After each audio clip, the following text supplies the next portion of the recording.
안녕하세요. 비트코인에 빠져 있는 자식놈을 어떻게 해야 할지 몰라서 답답한 마음에 사연을 써봅니다. 저는 올해 67살 혼자 사는 엄마입니다. 남편을 일찍 떠나보내고 외아들 하나만 바라보고 평생 살아왔습니다. 그 아들도 이제 38살 나이로는 한창 일해야 할 나이지만 아직 직업도 없고 결혼도 못한 노총각입니다. 남편이 교통사고로 돌아가신 건 벌써 15년 전 일입니다. 그때 아들은 23이었어요.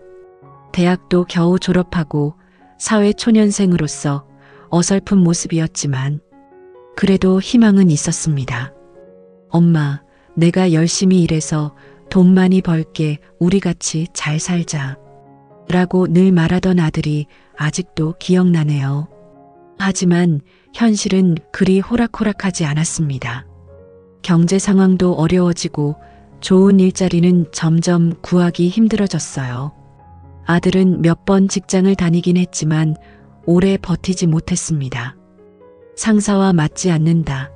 업무가 너무 힘들다. 연봉이 너무 적다며 자꾸만 그만뒀거든요. 저는 늘 마음을 달래며 살아왔습니다. 내가 죽으면 어차피 이 집도 땅도 다 내 거다. 그때까지는 내가 돌봐주면서 살다가 가면 그만이다라고 그렇게 생각하며 버텼습니다. 남편이 교통사고로 남겨준 보험금과 작은 집 한 채와 약간의 예금으로 근근히 살아가면서도 아들만큼은 포기하지 않았어요. 하지만 시간이 갈수록 아들은 점점 더 현실에서 멀어져 갔습니다. 취업 준비도 대충 하고 친구들과도 점점 만나지 않더니 결국 하루 종일 집에만 있게 되었어요. 제 아들은 하루 종일 컴퓨터 앞에 앉아 살았습니다. 아침에 일어나면 바로 방으로 들어가서 밤늦게까지 모니터만 쳐다보고 있었어요. 밥도 제대로 안 먹고 제가 방 앞에 갖다 놓은 밥을 가져다 먹으면 다행이었습니다. 방에서는 불 꺼진 모니터 불빛만 새어나오곤 했어요. 처음에는 그냥 게임에 빠진 줄 알았습니다. 요즘 젊은 사람들이 다 그렇지 뭐 하면서 대수롭지 않게 여겼거든요. 취업도 안 되는 세상이니까 집에서 게임이나 하면서 스트레스를 풀고 있다고 생각했어요. 적어도 집안에 있으니 나쁜 일은 안 당하겠다는 마음도 있었고요. 가끔 아들에게 밖에 나가서 사람들도 좀 만나고 운동도 해라. 라고 말했지만 엄마, 나 바쁘니까 신경 쓰지 마! 라고만 했습니다. 무엇이 그렇게 바쁜지는 알 수 없었지만 아들을 너무 다그치고 싶지도 않았어요. 그런데 조금씩 이상한 점들이 눈에 들어오기 시작했습니다. 아들이 밤마다 전화통화를 하는 소리가 들렸어요. 새벽 2시, 3시에도 누군가와 열심히 대화를 나누고 있었습니다. 누구와 그렇게 늦은 시간까지 통화를 하는지 궁금했지만 방문이 닫혀 있어서 내용은 정확히 들리지 않았습니다. 다만 가끔 벽이 얇아서 새어나오는 단어들이 있었어요. 투자, 수익률, 기회, 코인 같은 말들이었습니다. 게임 이야기가 아니라 뭔가 돈과 관련된 대화를 하고 있는 것 같았어요. 그러던 어느 날부터 아들이 입버릇처럼 이런 말을 하기 시작했습니다. 엄마, 이거 투자하면 돈이 몇 배 많으면 몇십 배가 될 거야. 나를 한번 믿어봐. 비트코인이란 건데 앞으로 세상을 바꿀 거야. 저는 그게 뭔지도 몰랐습니다. 컴퓨터도 제대로 못 다루는 나이인데 비트코인이라는 게 도대체 뭔지 이해할 수 없었거든요. 그냥 내 몸부터 챙겨라. 밥도 제대로 안 먹으면서 무슨 투자냐? 라고 무심히 넘겼습니다. 하지만 아들은 점점 더 열성적으로 그 이야기를 꺼냈어요. 엄마, 진짜 이건 기회야! 지금 안 하면 평생 후회할 거야! 외국에서는 벌써 대박난 사람들이 엄청 많다고! 20대에 투자해서 억만장자 된 사람들 말이야! 엄마는 그런 거 몰라. 그럴 시간에 차라리 취업 준비나 해라. 이웃 김 씨네 아들은 너보다 늦게 시작했는데도 좋은 회사에 들어갔잖니? 그럴 때마다 아들은 짜증을 냈습니다. 예전에는 제 말을 잘 들었는데 언젠가부터는 돈 얘기만 꺼내면 신경질을 내고 제가 하라는 일은 듣지도 않았습니다. 엄마는 9세대야. 이제는 다른 방식으로 돈을 벌어야 해. 월급쟁이로 사는 시대는 끝났다고. 지금은 디지털 시대라니까. 그런 말을 들을 때마다 마음이 아팠어요. 제가 그렇게 구식 사람인가 싶기도 하고 아들이 현실을 너무 모르는 것 같기도 하고요. 무엇보다 아들이 저를 무시하는 것 같아서 서러웠습니다. 아들의 생활 패턴도 점점 더 이상해졌습니다. 밤을 새우는 날이 많아졌고 낮에는 계속 잤어요. 저녁에 깨어나면 또 컴퓨터 앞에 앉아서 뭔가를 열심히 보고 있었습니다. 화면을 들여다보면 복잡한 그래프들과 숫자들이 가득했어요. 빨간색과 초록색으로 된 선들이 위아래로 움직이고 있었습니다. 이게 도대체 뭐냐? 라고 물어보면 엄마는 몰라도 돼. 내가 알아서 할게. 이거 중요한 거니까 방해하지 마. 라고만 했습니다. 가끔 아들이 화장실에 간 사이에 몰래 화면을 봤는데 정말 이해할 수 없는 것들 뿐이었어요. 영어로 된 글자들과 숫자들, 그리고 계속 변하는 그래프들. 마치 주식 화면 같기도 했지만 훨씬 복잡하고 어려워 보였습니다. 그럴 때마다 불안했어요. 아들이 뭔가 잘못된 길로 빠져드는 건 아닌가 하는 생각이 들었거든요. 혹시 도박에 빠진 건 아닌가, 아니면 사기를 당하고 있는 건 아닌가 하는 걱정이 들었습니다. 하지만 이미 38살 아들에게 이래라 저래라 할 수도 없고 그냥 지켜볼 수밖에 없었습니다. 몇 달이 지나면서 아들의 말투도 달라졌어요. 예전에는 엄마라고 정답게 부르더니 요즘에는 말수도 줄어들고 퉁명스럽게 대답했습니다. 특히 돈 이야기만 나오면 완전히 딴 사람이 되었어요. 아들, 집에 쌀이 떨어져 간다. 마트 좀 다녀와라. 나 바빠. 나중에. 언제 나중이야? 벌써 사흘째 나중이라고 하잖니. 엄마, 지금 중요한 시기라니까. 이거 놓치면 큰일 나. 쌀은 인터넷으로 주문해. 이런 식으로 대화가 끝나버리곤 했습니다. 예전 같으면 제가 부탁하는 건 웬만하면 들어줬는데 요즘은 컴퓨터에서 눈을 떼지도 않고 대답했어요. 어느 날 저녁 아들이 갑자기 물었습니다. 엄마, 이 집 시세가 얼마나 돼? 왜 갑자기 그런 걸 물어보냐? 그냥 궁금해서. 요즘 부동산 가격이 많이 올랐잖아. 우리 동네는 어떤지 알고 싶어서. 저는 대충 아는 가격을 말해줬어요. 몇 년 전에 이웃집이 팔렸을 때 들었던 가격과 요즘 부동산에서 들은 이야기를 종합해서 말이죠. 그때 아들의 눈빛이 번뜩이는 걸 봤습니다. 마치 무언가를 계산하고 있는 것 같은 표정이었어요. 생각보다 많이 올랐네. 땅값은 어때? 땅? 왜 땅까지 물어보냐? 너 혹시 이상한 생각하는 거 아니지? 아니야, 그냥 궁금해서. 요즘 부동산 공부를 좀 하고 있거든. 그 후로도 아들은 가끔씩 집값이나 땅값 이야기를 꺼냈습니다. 처음에는 그냥 호기심인 줄 알았는데 지금 생각해보니 그때부터 이미 계획을 세우고 있었던 것 같아요. 한 번은 아들이 물었습니다. 엄마, 혹시 집 등기부등본이나 인감증명서 같은 거 어디 뒀어? 왜 그런 걸 찾냐? 혹시 모르니까 어디 있는지 알아두려고. 나중에 필요할 수도 있잖아. 그때도 별 생각 없이 서류를 보관해둔 곳을 알려줬어요. 지금 생각해보면 그때 조금이라도 의심했어야 했는데 너무 순진했던 것 같습니다. 아들은 또 이런 말도 했어요. 엄마, 나중에 내가 성공하면 더 좋은 집으로 이사 가자. 이 동네는 너무 낡았어. 여기가 어디가 나쁘냐? 내 아버지와 추억이 깃든 곳인데. 그래도 발전이 없잖아. 엄마도 좀 더 좋은 곳에서 살아야지. 그런 말을 들으면 한편으로는 기뻤어요. 아들이 저를 생각해 주는구나 싶기도 했고 성공에 대한 의지가 있구나 하는 생각도 들었거든요. 하지만 동시에 불안하기도 했습니다. 현실적인 계획 없이 너무 큰 꿈만 꾸고 있는 것 같았어요. 저는 그때까지도 아들을 믿고 있었습니다. 비록 일자리는 없고 좀 이상한 투자 공부를 하고 있긴 하지만 그래도 제 아들이니까 함부로 나쁜 짓은 하지 않을 거라고 생각했거든요. 설마 자기 엄마를 속이고 나쁜 일을 할 아들은 아니라고 믿었습니다. 하지만 그 믿음이 얼마나 큰 착각이었는지 곧 깨닫게 됩니다. 제가 평생 모은 재산과 안식처가 하루아침에 사라질 줄은 꿈에도 몰랐어요. 아들의 이상한 행동이 계속되던 어느 봄날이었습니다. 저는 평소처럼 동네 슈퍼마켓에 장을 보러 나갔어요.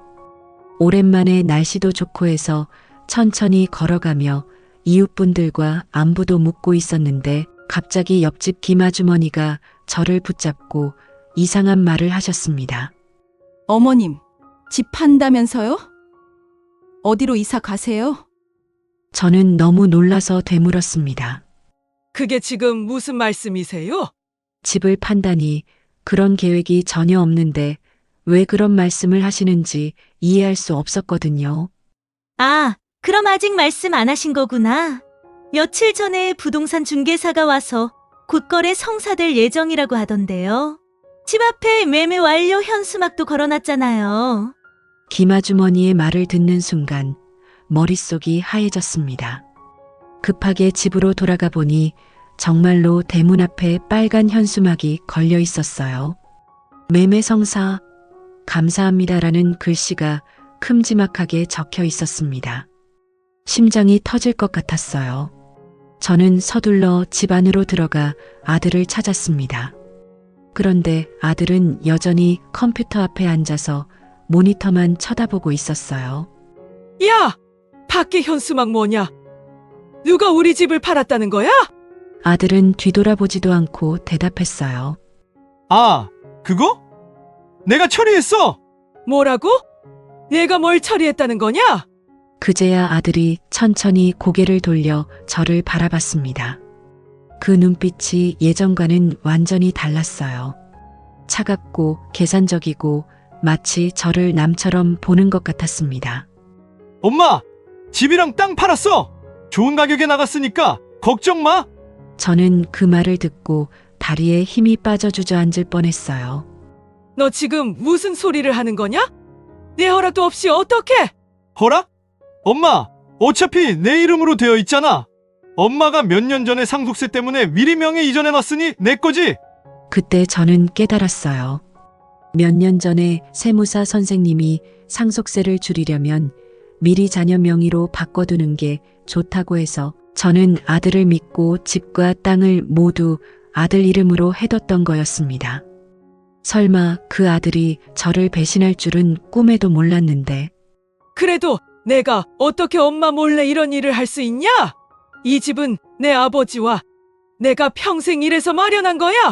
제 목소리는 떨리고 있었고 눈물이 쏟아질 것 같았어요. 하지만 아들은 전혀 미안해하는 기색이 없었습니다.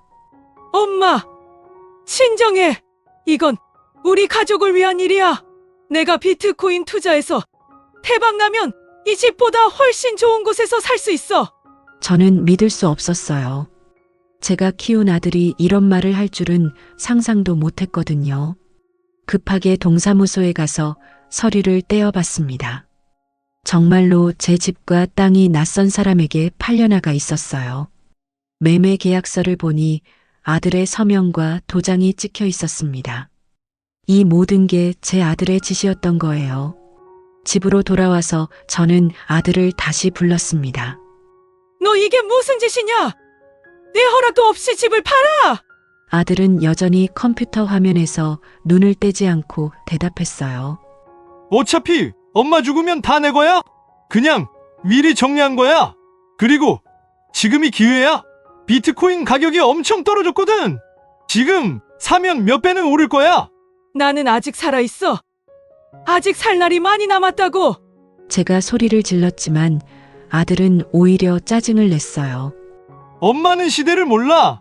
비트코인이 미래야. 이건 우리 가족을 부자로 만들 기회라고. 몇 년 후에는 엄마가 고마워할걸? 저는 그 말을 듣는 순간 가슴이 철렁 내려앉았습니다.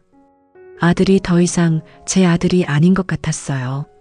돈에 눈이 멀어서 자기 어머니마저 배신하는 사람이 되어버린 것 같았습니다. 그럼 우리가 어디서 살아야 하는데? 새 주인이 언제 들어온다는 거냐? 한 달 후에.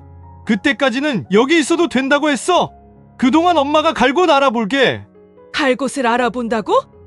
너 진짜 미친 거 아니냐? 저는 더 이상 참을 수 없어서 아들의 컴퓨터 전원을 꺼버렸습니다. 그러자 아들이 벌떡 일어나서 저에게 소리를 질렀어요. 엄마, 뭐 하는 거야? 지금 중요한 거래 하고 있었는데. 거래가 뭐가 중요해? 내가 이 집을 팔아버렸잖아. 그러니까 더 중요한 거라고.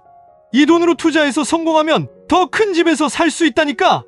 아들의 얼굴은 붉게 달아올라 있었고 눈빛은 완전히 미쳐 있었어요. 마치 투자에 중독된 도박꾼 같았습니다.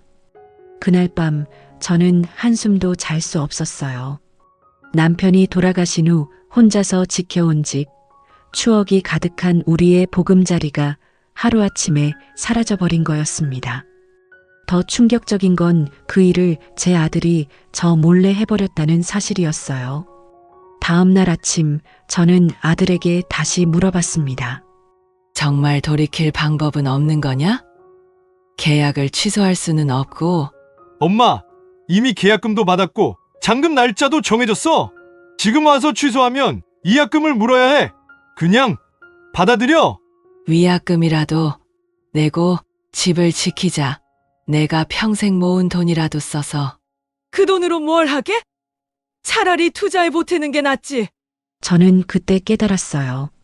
아들이 제 모든 재산을 투자 자금으로 생각하고 있다는 걸요. 제 노후나 앞으로의 삶은 전혀 고려하지 않고 있었던 거예요. 며칠 뒤 정말로 집을 산 사람이 찾아왔습니다. 50대 정도 되는 부부였는데 정중하게 인사를 하며 한 달 안에 이 집을 비워주셔야 한다고 했습니다.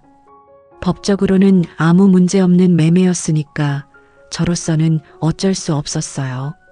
그분들은 어르신께서 어디로 이사 가시느냐고 물어보기도 했어요. 저는 뭐라고 대답해야 할지 몰라서 그냥 알아보고 있다고만 했습니다. 사실 갈 곳이 어디 있겠어요? 이 집이 제 전부였는데. 그런데 제 아들은 여전히 컴퓨터 앞에 앉아 있었습니다. 집이 팔렸다는 걸 아는지 모르는지 아니면 알고도 신경 쓰지 않는 건지 계속 모니터만 쳐다보고 있었어요. 저는 다시 한번 아들에게 말했습니다. 우리가 어디서 살아야 하니? 이게 가족을 지킬 짓이냐? 아들은 그제야 고개를 돌려 저를 봤어요.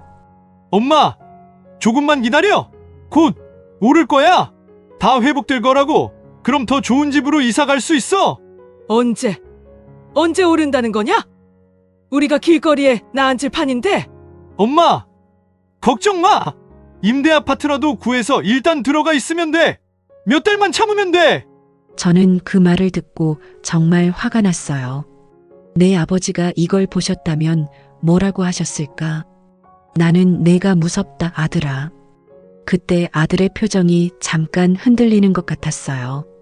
하지만 금세 다시 차가워졌습니다. 아버지도 이해하셨을 거야. 시대가 바뀌었다는 걸 말이야. 저는 더 이상 할 말이 없었어요.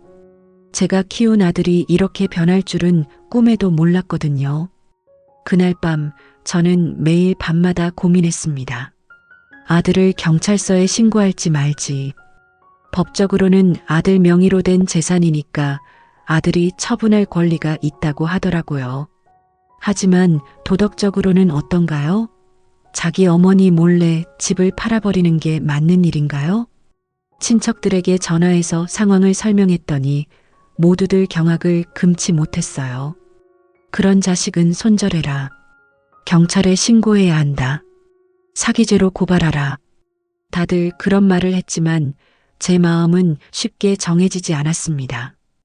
아무리 잘못했어도 제 아들인데 정말 경찰서에 데려가야 하나 싶었거든요. 하지만 동시에 분노도 치밀어 올랐어요. 평생을 아들만 바라보고 살아온 제가 이런 배신을 당해야 하나 싶었습니다. 남편이 돌아가신 후 혼자서 얼마나 힘들게 그 집을 지켜왔는데 하루아침에 이렇게 무너져 버리다니. 그렇게 며칠을 고민하다가 결국 저는 한 가지 결심을 하게 됩니다. 집을 잃었다는 현실을 받아들이기까지 며칠이 걸렸습니다. 매일 아침 일어날 때마다 이게 꿈이었으면 좋겠다는 생각이 들었어요. 하지만 현관문 앞에 걸린 빨간 현수막이 냉혹한 현실을 계속 상기시켜줬습니다. 일주일 후 새 주인 부부가 다시 찾아왔습니다. 이번에는 인테리어 업체 사람들과 함께였어요. 집안 곳곳을 돌아다니며 여기는 벽지를 바꾸고 저기는 바닥을 갈아야겠다며 이야기하는 소리가 들렸습니다. 저는 그 모습을 보며 가슴이 미어졌어요. 남편과 함께 한 땀 한 땀 꾸며온 우리 집이 이제 완전히 남의 손으로 넘어가서 뜯어 고쳐질 거라는 생각에 눈물이 나더라고요. 새 주인 아주머니가 저에게 조심스럽게 말씀하셨어요. 어르신, 정말 죄송한데요. 이사 준비는 어떻게 되어 가세요? 저희도 빨리 들어와야 해서요. 저는 뭐라고 대답해야 할지 몰랐어요. 갈 곳도 마땅치 않은 상황에서 무슨 말을 할 수 있겠어요. 아직 알아보고 있습니다. 혹시 도움이 필요하시면 말씀하세요. 저희가 아는 부동산에서 임대 물건 좀 알아봐 드릴 수도 있어요. 그분들의 배려가 고마웠지만 동시에 더 처참한 기분이 들었어요. 남의 집을 빼앗아가면서도 친절을 베풀어주는 상황이 너무 아이러니했거든요. 그분들이 가신 후 저는 아들을 불렀습니다. 아들은 여전히 컴퓨터 앞에 앉아서 비트코인 차트를 보고 있었어요. 아들아, 새 주인분들이 또 오셨다. 우리 정말 어디로 가야 하니? 엄마! 걱정 마! 내가 임대 아파트 몇 군데 알아봤어. 보증금은 좀 적은 데로 가면 돼. 보증금도 없는데 어떻게 가냐? 있잖아? 집 판 돈에서 일부만 쓰면 돼. 저는 그 말에 화가 치밀었어요. 그 돈은 내가 투자한다며? 그럼 보증금은 어디서 나온다는 거냐? 엄마, 다 투자할 필요는 없어. 조금은 남겨둬야지. 아들의 말투가 마치 자기가 저에게 용돈을 주는 것처럼 들렸어요. 제 평생 재산으로 자기가 하고 싶은 일을 하면서 저에게는 조금 남겨둔다는 식으로 말하니까 정말 기가 막혔습니다. 너는 지금 내가 거지라고 생각하는 거냐? 내 집, 내 돈인데 내가 나에게 베푸는 것처럼 말하고? 엄마, 왜 그렇게 말해? 나도 엄마 생각해서 하는 일이야. 내 생각을 해서 내 허락도 없이 집을 팔아놓고? 그때 아들이 갑자기 컴퓨터 화면을 가리키며 흥분해서 말했어요. 엄마, 봐봐. 벌써 5% 올랐어. 내 말이 맞다니까? 조금만 더 기다리면 대박 날 거야. 저는 그 모습을 보며 소름이 돋았어요. 자기 어머니가 집을 잃고 갈 곳이 없어서 걱정하고 있는데 오직 돈 얘기만 하고 있으니까요. 너는 지금 게임하고 있는 거냐? 이게 장난이냐? 엄마, 이건 게임이 아니야. 진짜 투자야. 몇 달 후면 이 돈이 몇 배가 될 거라고. 몇 달 후면? 그럼 그 몇 달 동안 우리는 어디서 살라는 거냐? 아들은 잠깐 말이 없더니 짜증스럽게 대답했어요. 그러니까 임대 아파트 구하자고 했잖아. 엄마는 왜 자꾸 같은 말만 해? 저는 더 이상 참을 수 없었어요. 임대 아파트라고?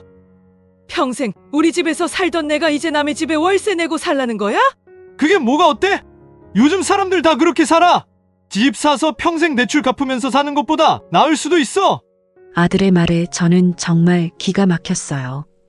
자기가 제 집을 팔아놓고서는 오히려 그게 더 낫다는 식으로 말하니까요.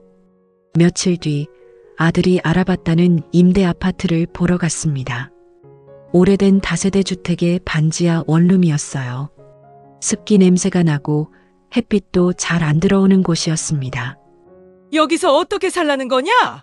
엄마, 일단 여기서 지내고 나중에 더 좋은 곳으로 이사 가면 돼.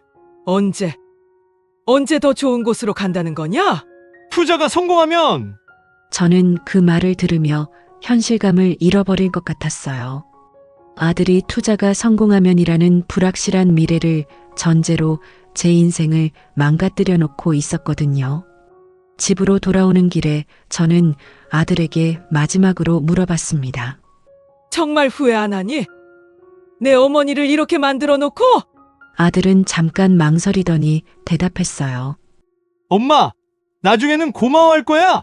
내가 우리 가족을 부자로 만들어줄 테니까. 그날 밤 저는 남편의 사진 앞에서 한참을 울었습니다. 여보, 우리 아들이 이렇게 변할 줄 몰랐어요. 당신이 그렇게 예뻐하던 아들이 이제는 자기 엄마도 소중히 여기지 않아요. 다음 주가 되자 이사 준비를 해야 한다는 현실이 다가왔습니다. 평생 모아온 가구들과 살림살이를 어떻게 할지 고민이었어요. 새로 구한 원룸은 너무 좁아서 가져갈 수 있는 게 거의 없었거든요. 저는 아들에게 말했습니다. 가구들은 어떻게 하니? 다 버려야 하나? 중고로 팔면 돼. 어차피 새 집에서는 쓸 수 없잖아. 내 아버지가 직접 만든 책상도? 우리 결혼할 때 산 장롱도?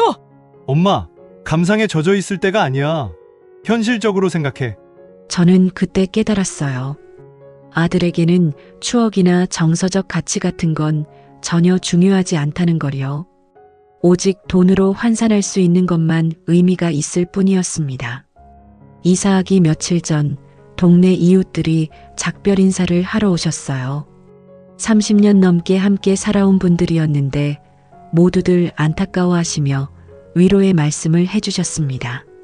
정말 아들이 그런 일을 했단 말이에요? 요즘 젊은 사람들은 정말 이해할 수 없어요. 어르신, 너무 상심하지 마세요. 그런 말들을 들으며 저는 더욱 부끄러웠어요. 동네에서 소문이 다 났겠구나 싶었거든요. 아들이 어머니 집을 팔아버렸다는 이야기가 말이에요. 이사 당일 아들은 여전히 컴퓨터 앞에 앉아 있었습니다. 짐을 옮기는 일도 제가 혼자 해야 했어요. 이사업체 아저씨들도 아들분은 어디 계세요? 라고 물어보시더라고요. 몸이 아파서 못 나왔어요. 라고 거짓말로 둘러댔지만 마음은 너무 아팠습니다. 새 집에 도착해서 짐을 풀면서 저는 눈물이 멈추지 않았어요. 반지하 원룸에서 혼자 앉아 있으니까 지난 67년의 인생이 얼마나 허무한지 느껴졌습니다. 그런데 아들은 새 집에서도 여전히 컴퓨터만 하고 있었어요. 마치 아무 일도 없었던 것처럼 말이에요. 저는 그날 밤 정말로 아들을 경찰서에 신고해야 하나 하는 생각을 진지하게 했습니다. 아무리 내 아들이라고 해도 이렇게 어머니를 무시하고 함부로 대해도 되는 건가 싶었거든요. 하지만 여전히 마음 한구석에는 그래도 내 아들인데라는 생각이 남아 있었어요. 그 마지막 정 때문에 아직 결정을 내리지 못하고 있었습니다. 반지하 원룸에서 지낸 지 한 달이 지났을 무렵이었습니다. 저는 새로운 환경에 적응하려고 노력했지만 쉽지 않았어요. 햇빛이 잘 안 들어오는 방에서 하루 종일 지내다 보니 몸도 마음도 점점 지쳐갔습니다. 아들은 여전히 하루 종일 컴퓨터 앞에 앉아 있었어요. 비트코인 가격을 확인하고 인터넷 커뮤니티에서 투자 정보를 찾아보고 밤늦게까지 누군가와 전화 통화를 하며 투자 이야기만 했습니다. 그런데 어느 날부터 아들의 표정이 이상해지기 시작했어요. 평소보다 화면을 더 자주 새로 고침하고 중얼거리는 소리도 많아졌습니다. 왜 이렇게 안 오르지? 분명히 올라야 하는데. 이상하다. 전문가들이 다 오른다고 했는데. 처음에는 일시적인 하락이려니 했는데 며칠이 지나도 아들의 불안한 모습은 계속됐어요. 어느 날 아침 아들이 갑자기 큰 소리를 질렀습니다. 망했다! 완전히 망했어! 저는 깜짝 놀라서 달려갔어요. 무슨 일이니? 엄마 비트코인이 완전히 폭락했어! 아들의 얼굴은 새하얗게 질려 있었고 손은 부들부들 떨리고 있었어요. 얼마나 떨어진 거야? 반토막 아니! 반 토막도 안 돼 거의 80% 가까이 떨어졌어. 저는 그 말을 듣고 다리에 힘이 빠졌어요. 집을 판 돈 전부를 투자했다고 했는데 그게 거의 다 사라졌다는 뜻이었거든요.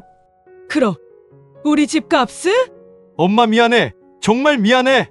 아들은 그제야 고개를 숙이며 사과했지만 이미 너무 늦었어요. 얼마나 남았냐? 정확히 얼마나? 한 1,000만 원 정도? 아니면 그것도 안 될 수도 있어. 저는 그 순간 현기증이 났어요. 5억 가까이 되던 우리 집이 1,000만 원밖에 안 남았다니 믿을 수 없었어요. 너 대체 지금 무슨 짓을 한 거야? 아들은 계속 미안하다, 미안하다만 반복했어요. 하지만 미안하다는 말로 이 상황이 해결되는 게 아니잖아요. 미안하면 뭐하니? 우리가 이제 어떻게 살라고? 엄마, 다시 오를 거야. 조금만 기다리면. 아직도 그런 소리 해? 이미 다 잃어버렸는데. 저는 정말 화가 났어요. 이 지경이 되어서도 아직 현실을 받아들이지 못하고 있으니까요. 다음 날 아들은 완전히 무너져 있었어요. 컴퓨터 앞에 앉아서 계속 차트만 보면서 중얼거렸습니다. 이상에 분명히 올라야 하는데 전문가들이 다 그랬는데. 아들, 이제 좀 그만해라. 컴퓨터 좀 꺼. 아니야. 조금만 더 혹시 반등할지도 몰라. 저는 아들의 모습을 보며 정말 안타까웠어요. 완전히 중독된 도박꾼 같았거든요. 며칠 뒤 월세 날짜가 다가왔습니다. 그런데 통장을 확인해 보니 월세를 낼 돈도 없었어요. 남은 돈으로는 2달 정도밖에 버틸 수 없었습니다. 아들아, 월세 어떻게 하니? 엄마 조금만 기다려. 내가 뭔가 방법을 찾을게. 무슨 방법? 이제 남은 돈도 얼마 없어. 알바라도 구해볼 게 아니면 대출이라도 그러니까 그만 좀 뭐라고 해. 저는 한숨만 나왔어요. 38살이 되도록 제대로 일해본 적 없는 아들이 갑자기 무슨 일을 할 수 있겠어요? 그날 밤 저는 남편의 사진을 보며 말했어요. 여보, 우리 아들이 완전히 망쳤어요. 평생 모은 재산을 다 날려버렸어요. 이제 어떻게 해야 할까요? 다음 주부터 아들은 정말로 알바를 구하러 다니기 시작했어요. 하지만 나이도 있고 경력도 없어서 쉽게 구해지지 않았습니다. 며칠에 한 번씩 면접을 보러 나가지만 번번이 떨어졌어요. 엄마, 요즘 일자리 구하기가 너무 어려워. 나이 때문에 다 거절당해. 그럼 이제야 현실을 알겠니? 진작에 이랬어야지. 아들은 더 이상 반박하지 않았어요. 비트코인이 폭락한 후로는 완전히 기가 죽어 있었거든요. 한 달이 더 지났을 때 드디어 아들이 편의점 야간 알바를 구했어요. 최저임금에 야간 수당 조금 붙는 정도였지만 그래도 다행이었습니다. 엄마, 월 130만 원 정도 벌 수 있을 것 같아. 그걸로 월세랑 생활비 다 되겠니? 빠듯하겠지만 어떻게든 해볼게. 저는 그때 깨달았어요. 이제야 아들이 현실을 받아들이기 시작했다는 걸요. 하지만 이미 너무 많은 것을 잃은 후였습니다. 아들이 알바를 시작한 후 집 안 분위기가 조금 달라졌어요. 예전처럼 하루 종일 컴퓨터 앞에 앉아 있지는 않았고 나름대로 성실하게 일을 하려고 노력했습니다. 엄마, 정말 미안해. 내가 너무 어리석었어. 지금 와서 미안하다고 하면 뭐하니? 집이 돌아오니? 엄마 나도 몰랐어. 이렇게 될 줄 몰랐다고? 몰랐다고? 투자는 위험하다는 걸 모르는 사람이 어디 있니? 아들은 할 말이 없어 보였어요. 정말로 자신의 잘못을 깨닫기 시작한 것 같았습니다. 몇 달이 지나면서 저희는 그런대로 생활을 유지해 나갔어요. 넉넉하지는 않지만 굶지는 않을 정도로 말이에요.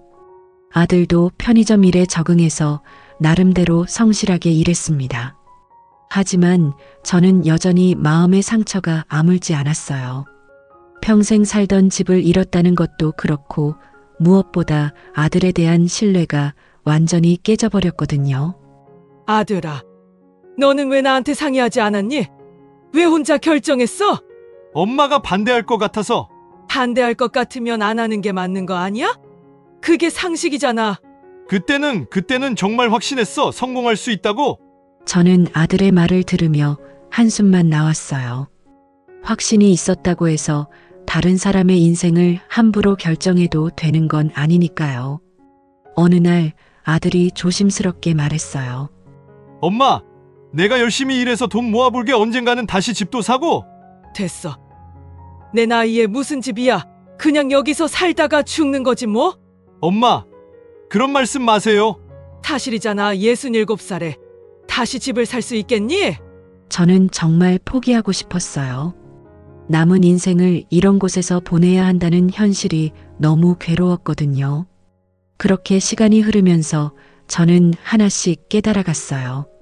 재산은 다시 모을 수 있어도 부모 자식 간의 신뢰는 다시 쌓을 수 없다는 것을요. 아들이 아무리 후회하고 사과해도 저는 예전처럼 아들을 완전히 믿을 수는 없었어요. 그리고 또 하나 깨달은 건 아들도 피해자라는 거였어요. 비트코인이라는 신기루에 속아서 모든 걸 잃은 또 다른 피해자 말이에요. 물론 그렇다고 해서 제가 입은 피해가 없어지는 건 아니지만요. 지금 생각해보면 아들이 투자에 빠져들기 시작했을 때 더 강하게 말렸어야 했는지도 모르겠어요. 하지만 그때는 설마 이런 일이 벌어질 줄 몰랐거든요. 아들을 믿었으니까요. 결국 이 모든 일의 교훈은 하나예요. 아무리 가족이라도, 아무리 믿는 사이라도 중요한 결정은 함께 해야 한다는 것입니다. 그리고 투자라는 건 언제나 위험이 따른다는 것도요. 여러분, 제 이야기를 끝까지 들어주셔서 감사합니다. 지금도 저는 그 반지하 원룸에서 아들과 함께 살고 있어요. 아들은 편의점에서 성실하게 일하고 있고 저는 집안일을 하면서 하루하루를 보내고 있습니다. 솔직히 말하면 아직도 마음의 상처는 아물지 않았어요. 가끔 예전 집 앞을 지나갈 때면 가슴이 아픕니다. 새 주인이 인테리어를 다 바꿔서 이제는 완전히 다른 집이 되어버렸더라고요. 30년 넘게 살았던 추억들이 모두 사라진 것 같아서 마음이 아팠어요. 하지만 한편으로는 다행이라는 생각도 들어요. 아들이 정말 큰 실수를 했지만 그 실수를 통해서 현실을 깨닫게 됐거든요. 이제는 허황된 꿈 대신 발 땅에 딛고 살아가려고 노력하고 있어요. 제가 여러분께 이 이야기를 들려드리는 이유는 혹시 저와 비슷한 상황에 계신 분들이 있을 수도 있기 때문이에요. 요즘 투자 열풍이 대단하잖아요. 비트코인뿐만 아니라 주식, 부동산, 온갖 투자 상품들이 넘쳐나고 있고요. 하지만 투자라는 건 언제나 위험이 따른다는 걸 꼭 기억하셨으면 좋겠어요. 특히 가족의 재산, 평생 모은 돈으로 투자할 때는 정말 신중해야 한다는 거예요. 저희처럼 하루아침에 모든 걸 잃을 수도 있거든요. 그리고 또 하나 중요한 건 가족 간의 소통이에요. 아무리 가족이라도 중요한 결정을 혼자 내리면 안 된다는 거예요. 제 아들이 저와 상의했더라면 이런 일은 벌어지지 않았을 텐데 지금도 그 부분이 가장 아쉬워요. 여러분께 솔직히 고백하면 저는 아직도 고민하고 있어요. 제 아들을 경찰에 신고해야 할까요? 법적으로는 아들 명의로 된 재산이니까 문제가 없다고 하지만 도덕적으로는 어떨까요? 자기 어머니 몰래 집을 팔아버리는 게 맞는 일일까요? 친척들과 이웃들은 모두 그런 자식은 손절하라, 경찰에 신고하라고 말해요. 저도 화가 나고 배신감을 느끼는 건 사실이에요. 하지만 그래도 제 아들인데 정말 경찰서에 데려가야 할까요? 어떤 날은 정말 신고하고 싶어져요. 이렇게 당하고도 가만히 있으면 안 될 것 같아서요. 하지만 또 어떤 날은 그래도 내 아들이라는 마음이 들어서 차마 그럴 수가 없어요. 여러분이라면 이런 상황에서 어떻게 하시겠습니까? 아들의 잘못을 법적으로 처벌받게 하시겠어요? 아니면 그래도 가족이니까 감싸주시겠어요? 그리고 만약 여러분의 자녀가 투자에 빠져서 이상한 행동을 한다면 어떻게 하시겠어요? 어느 선까지는 지켜보고 어느 선부터는 강하게 말려야 할까요? 정답은 없는 것 같아요. 각자의 상황과 가치관에 따라 다를 테니까요. 하지만 저는 여러분의 의견이 궁금합니다. 댓글로 여러분의 생각을 들려주시면 정말 감사하겠어요. 혹시 저와 비슷한 경험을 하신 분이 계시다면 그분의 이야기도 듣고 싶어요. 서로 위로가 될 수 있을 것 같거든요. 마지막으로 지금 투자를 하고 계신 모든 분들께 부탁드리고 싶어요. 투자는 여유 자금으로만 하세요. 절대로 생활비나 노후 자금, 집값 같은 중요한 돈으로는 하지 마세요. 그리고 가족과 충분히 상의한 후에 결정하시길 바라요. 저는 이제 67세예요. 다시 집을 살 가능성은 거의 없어요. 남은 인생을 이 반지하 원룸에서 보내야 할 수도 있겠죠. 하지만 그래도 아들이 잘못을 깨닫고 열심히 살려고 노력하는 모습을 보니까 조금은 위안이 되어요. 제 이야기가 누군가에게는 교훈이 되었으면 좋겠어요. 그리고 저처럼 힘든 상황에 계신 분들께는 조금이라도 위로가 되었으면 하고요. 여러분의 소중한 시간을 내서 제 이야기를 들어주셔서 다시 한번 감사드려요. 댓글로 여러분의 생각을 나눠주시면 정말 큰 힘이 될 것 같아요.